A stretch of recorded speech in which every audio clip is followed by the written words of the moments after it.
you want to call it. For someone like me, the report itself, when it came out, is not a news. It's not something new. We've had reports about the environment for a very, very long time.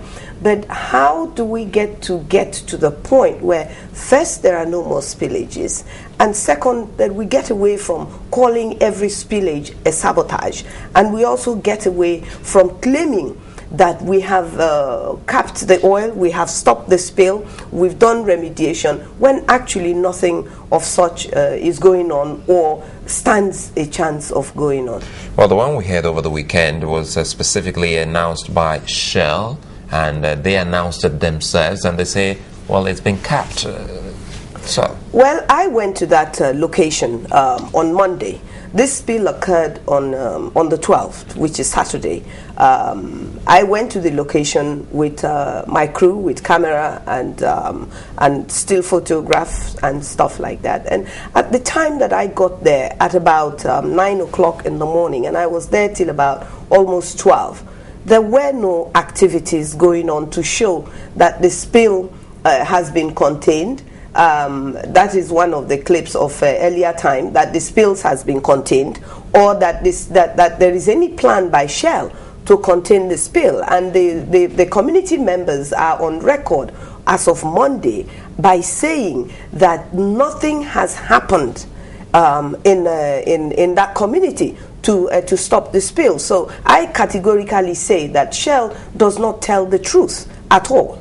Because actually, I think I had the privilege of being on the news on that day. It was on a Sunday after it happened on Saturday, and the news we got in our news studio has it that, well, according to Shell, that it has capped this and it has contained this, and you said this one was taken on Monday.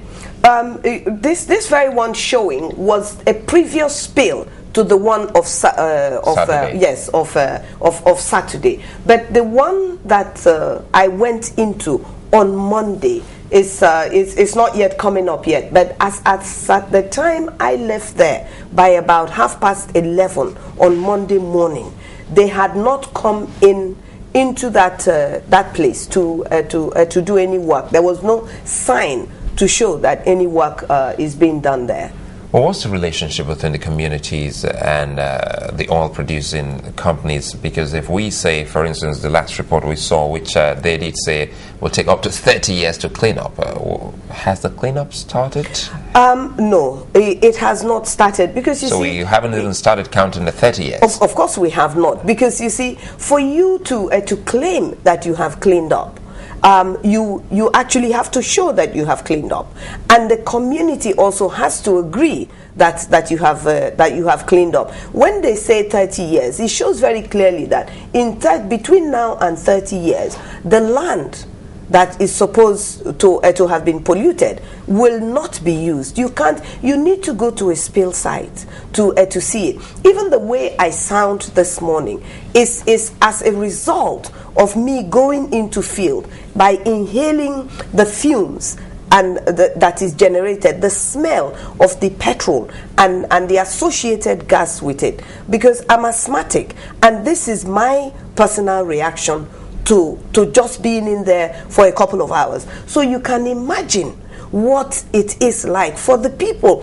who live just a few yards away, whose houses are there, that inhale this thing day in, day out, and the children and the old people that live in those places. This is what we're talking about. So when we say clean up, we just don't only mean clean up or cap the spillage. We actually mean so that people don't react the way I am reacting. Chamberlain right now. started by saying he reminded us of what the Amnesty International has also said with regards to this oil spills in the Delta, in the Niger Delta. Specifically speaking, as we talk, because then we had some environmentalists who came on the same program to say these are the first things that should be done by anyone with a view to cleaning up that area. Now, first is provision of good water, potable drinking water. Has that been provided? What kind of water do the people have as we speak? What kind of homes do they live now?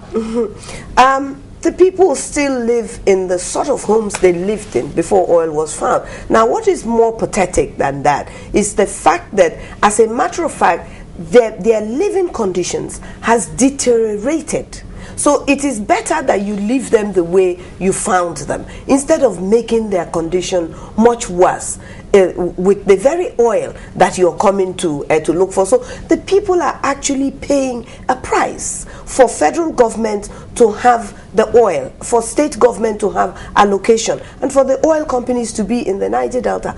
As I go in to the Niger Delta and start chasing spills and start talking to the community, what comes up again and again today is that the people are so fed up that they say what they want is the oil companies to just leave the oil in the ground and leave them and go away, because they are not benefiting. And this applies to both the federal government and the state government as well. Let the oil be in the land in the Niger Delta. Let everybody go and source for what they will use to develop their state and their region, so that we can have an opportunity to begin to change, so that we can begin to develop.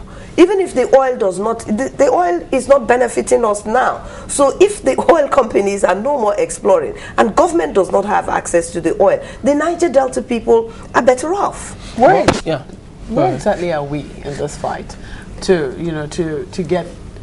get remediation, to get cleanup? Where exactly are we? Because we seem to have been saying the same thing over and over again. United Nations came up with a report that we thought would spur the government to action, and so far so good. We have heard nothing. Are they doing something secretly that we know nothing of? Not that I am aware of. You see, the point I try to make all the time is that what the changes we desire, we have to be the changes that we desire as a people, and it is entirely up to the Niger Delta people. Truly, if we want this to stop, we will galvanize ourselves. We will mobilize ourselves. Do we want the oil exploration itself to stop? Or we want to change the way we explore for oil? We definitely do the oil exploration to stop, so that we can start the remediation process. Because if the process is on and we're still having spills, then we're defeating the purpose of saying let there be a cleanup. There is no cleanup going on. There is no you have to clean up before you can begin remediation process. Is like the protocol of the amnesty. You have to agree with the people to mop up the arms, to put them through the process of reorientation and reintegration. So it's the same thing with the environment. You have to stop the spills. Isn't asking for too much? Because we also have to be realistic. If truly we say that 80% of the country's revenue comes from exploring for oil, how feasible is that for us to actually stop exploring for oil? Well, it is. I mean, so what the Nigerian government and most Nigerians are therefore saying is that we, the Niger Delta people, should make the ultimate sacrifice. We should throw ourselves into the Atlantic Ocean. We should allow our people to be destroyed, so that the revenue can continue to flow into the process of the federal government. No, I disagree, and I do not accept that. What is happening today in Nigeria and in the Niger Delta